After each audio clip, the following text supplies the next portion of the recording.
You've got a yes, and now it's time to negotiate. Let's talk about ways to make this stage a success for the buyer and the seller in today's episode of Closing Time.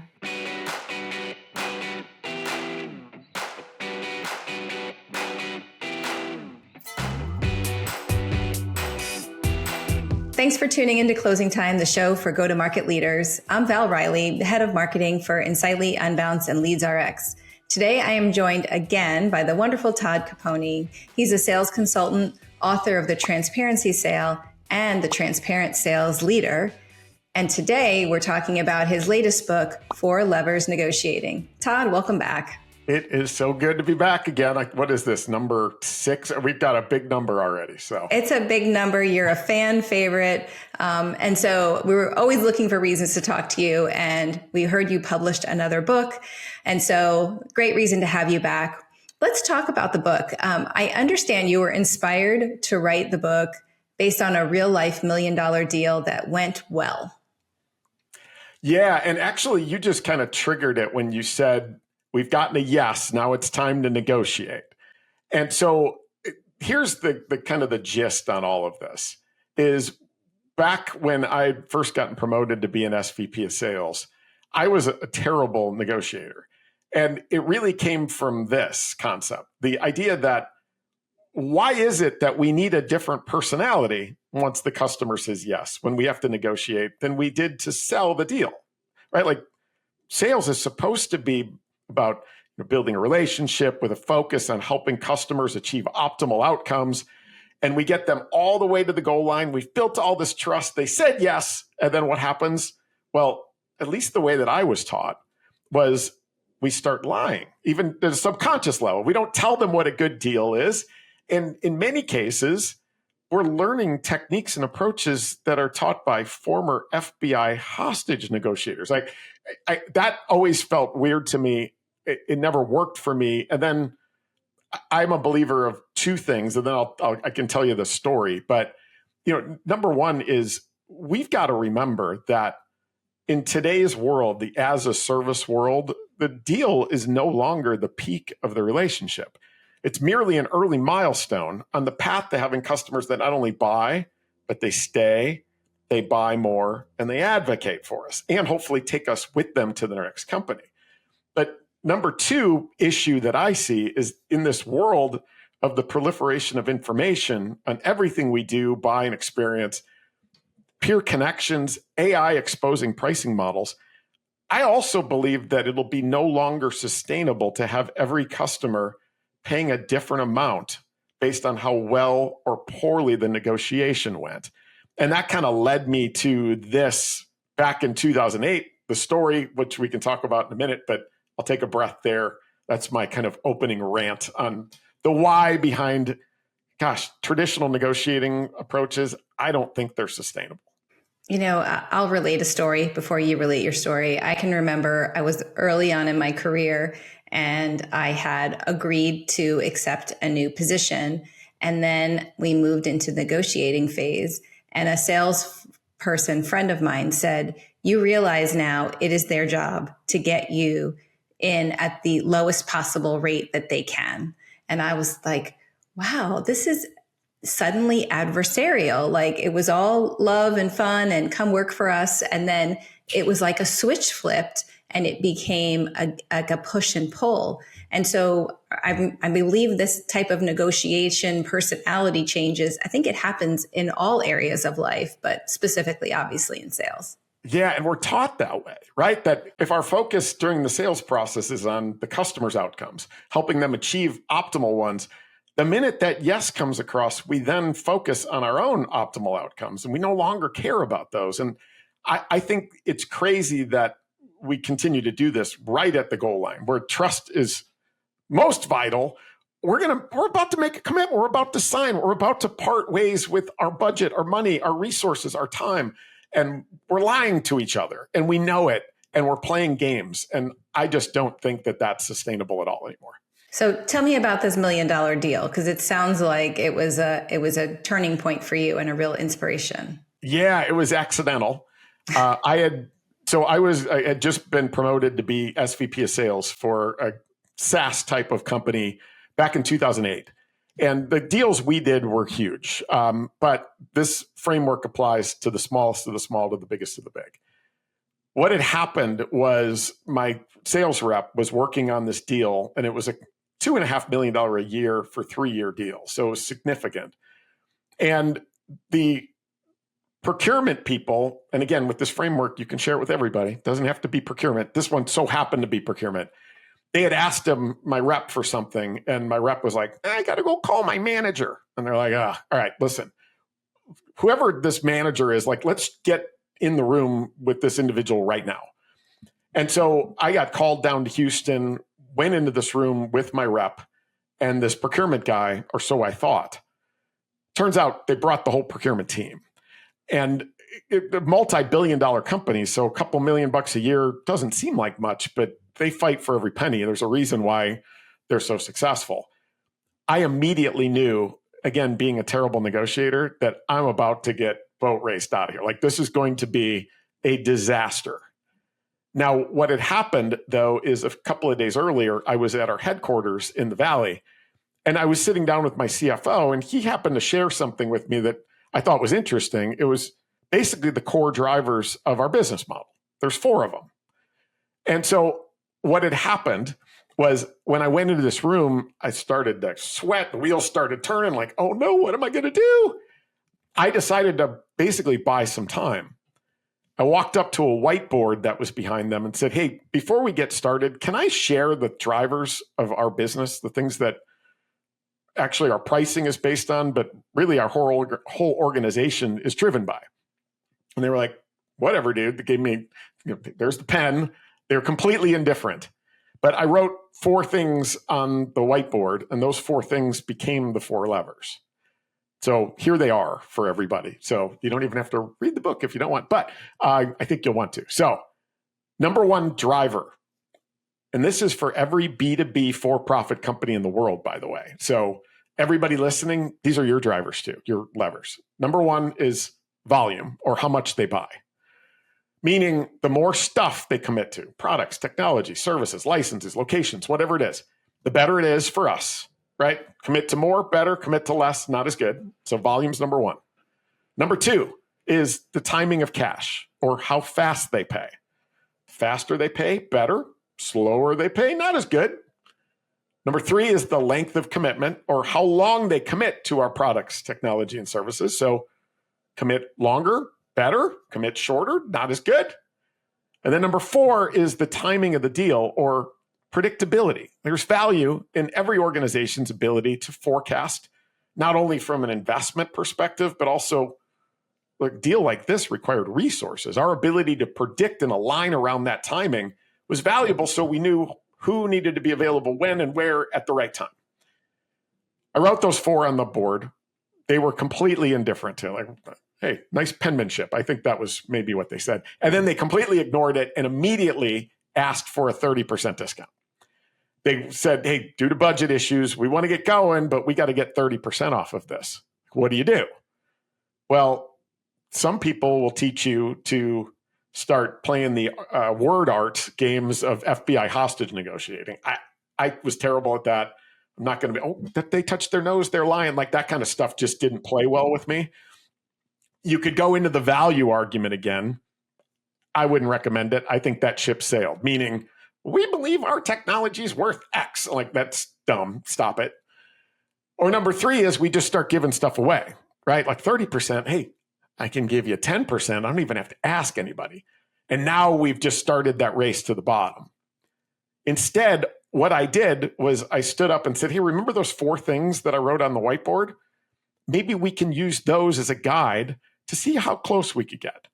And I started working through each one of the levers one by one, because those 4 things, as it turns out, are the 4 things that we're willing to pay for in the form of a discount. More volume, faster cash, longer commitment, predictability. That's it. So we ended up going through the whole thing. They ended up paying us faster. They paid for the whole 3 years up front, which was awesome for us. We were kind of a mid-level company. It avoided our need to go get another round of funding. And they mutually aligned around timing. We can talk about what each one of these things are, but they actually signed on time, and we paid them in the form of a discount to help us predict. So that was the story. There was some other stuff that happened afterwards that we had to negotiate, of course, that the levers worked perfectly for, that of course we can discuss too. But in the end, we built trust. Cards were played faced up. They not only pulled and pushed their own levers, but they used it for their upsell, the cross-sell, and the renewal. And they remembered them. And that's really the point. Consistency, sound basis pricing, but with flexibility within the things we're willing to pay for. And that's really the magic of four levers negotiating.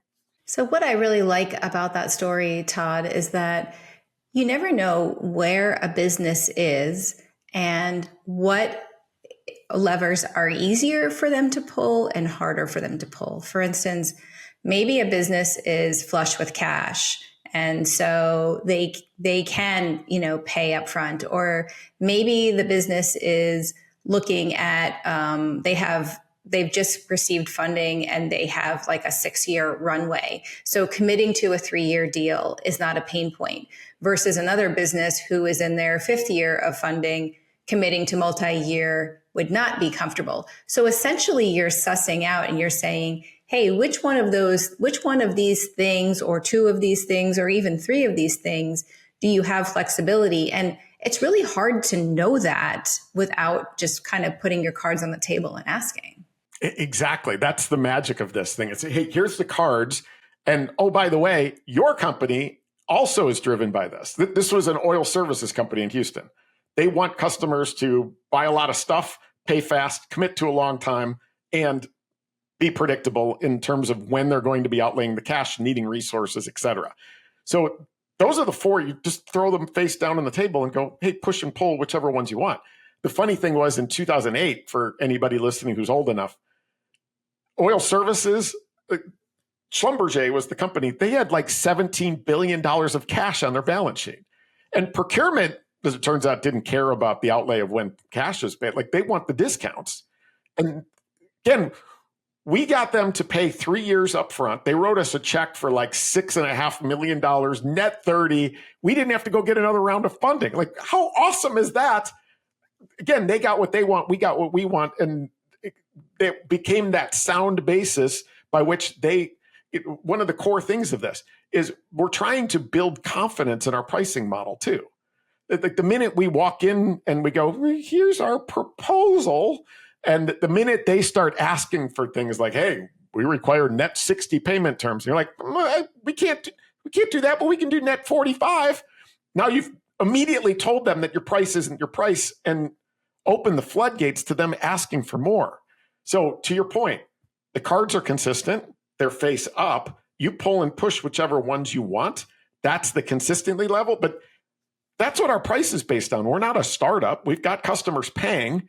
Use the cards and do it the way you want. We're going to be happy either way.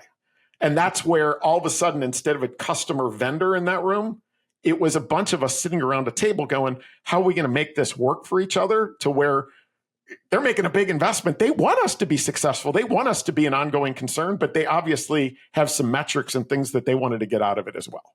In our business, in the CRM business and the landing page business, we have assisted deals that we bill out and get net 30. And then we have our self-serve business.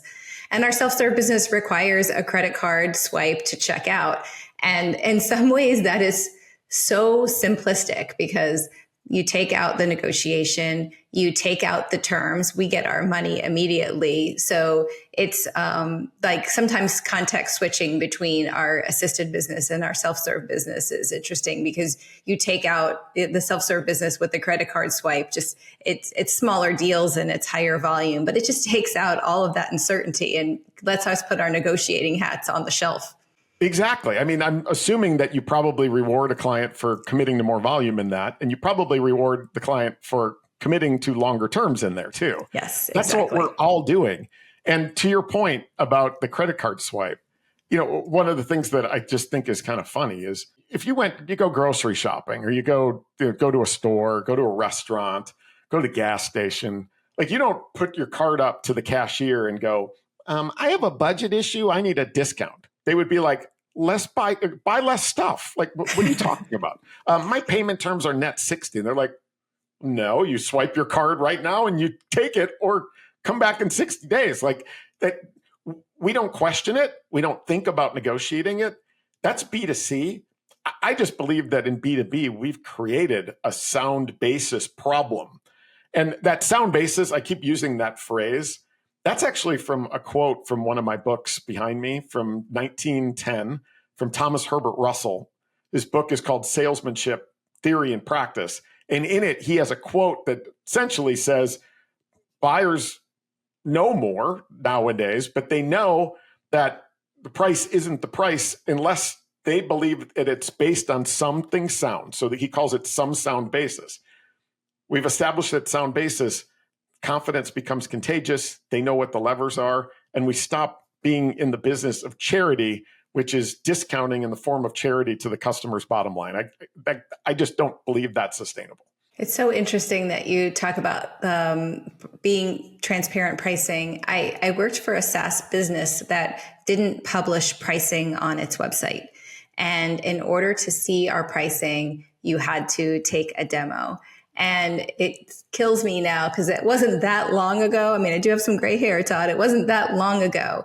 But nowadays, that tactic just doesn't exist anymore, because you can go to AI and you can ask, hey, how much does this cost? And AI is going to put a guess out there. It may or may not be right, but it's going to give you an answer. So this idea that we can veil our pricing and require something in order to see it is really just going away.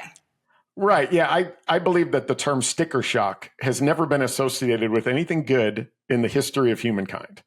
Right. And this idea that we can hide the price and build up enough value to where they're willing to pay anything, like, we just know that's not true.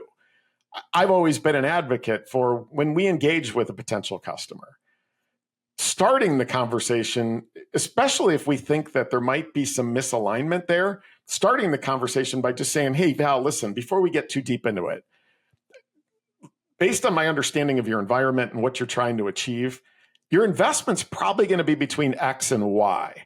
And if that's way off of your expectations, let's talk about that now before we get too deep into it. I know we're higher end priced, and hopefully through this journey, we're going to show you why we've got a bazillion customers that are paying it. But if you don't have an appetite for that, let's address that now, right? If you're talking about a 6-figure solution to a 4-figure buyer, or vice versa, one of you's in the wrong conversation. Don't you want to know that now? Don't you want to set that expectation? And don't you want our brains, we file, is the juice going to be worth the squeeze? Every word that comes in of value and all that kind of stuff, we're trying to hit it against, what is going to be the outlay of my time, resources, and money, and does it match up? There's a reason why when we're buying stuff online, all of you listening, you skip the 5-star reviews and read the 4s, 3s, 2s, and 1s first, don't you? Why do we do that? Because we got to understand the downside so we can match up the upside against it. I believe price is a blazing example of, we got to set a range. Doesn't have to be perfect. Set that range, set expectations early. Because again, sticker shock is not a good thing. And if you're trying to create it, I would highly advise against it.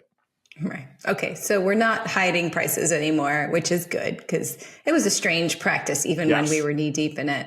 So you talked about a lot of ways where today's buyer has changed, right? They have more maturity. They have more knowledge. They're probably farther along in the journey.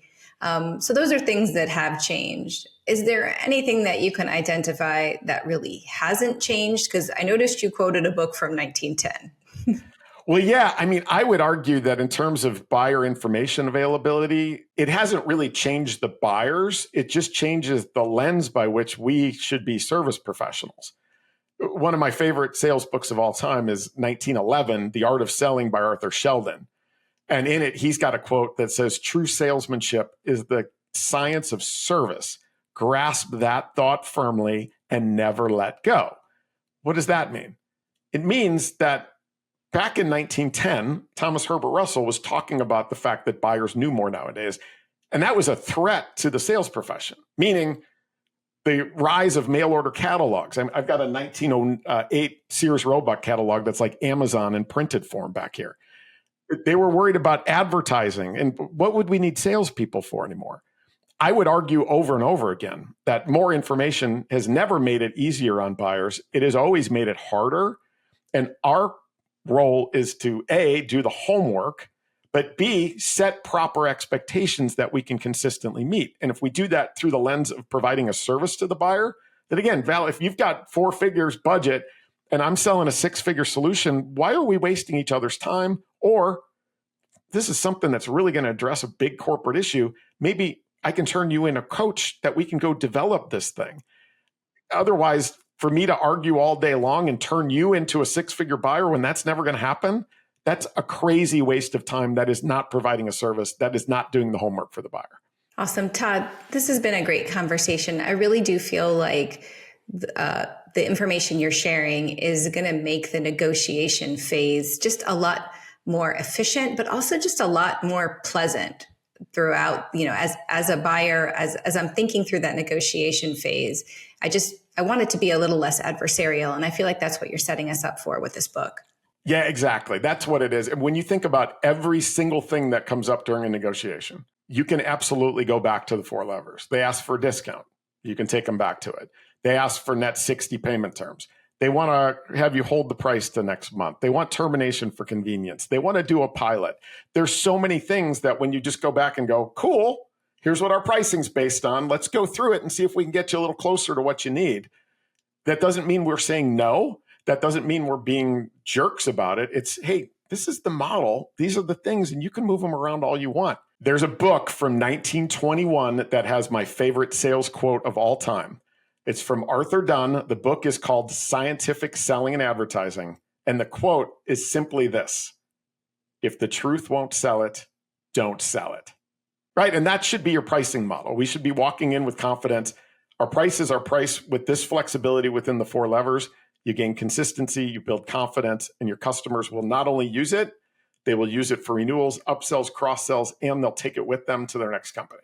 That's the gold, right? When we have the client, we sign them, they're happy, they renew, they upsell, and then, like you're saying, they go somewhere else and they're like, yeah, we should just go ahead and buy these guys, and we get that referral. Whew, that's the way it should be. Todd, thank you so much for joining us today.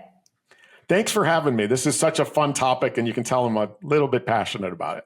I can. Where can folks go if they want to pre-order the book? Because I understand it's not quite available just yet. Yeah, it comes out January 27th, 2026. It is available right now wherever you buy books, including digital and the audiobook. Awesome. I also recommend Todd. He's a great follow on LinkedIn if you want some good sales coaching and some good sales history mixed in there too. And thanks to all of you for joining us on Closing Time. Remember, you can get this episode and all of our episodes delivered right to your inbox if you click that link in the show notes. We'll see you next week.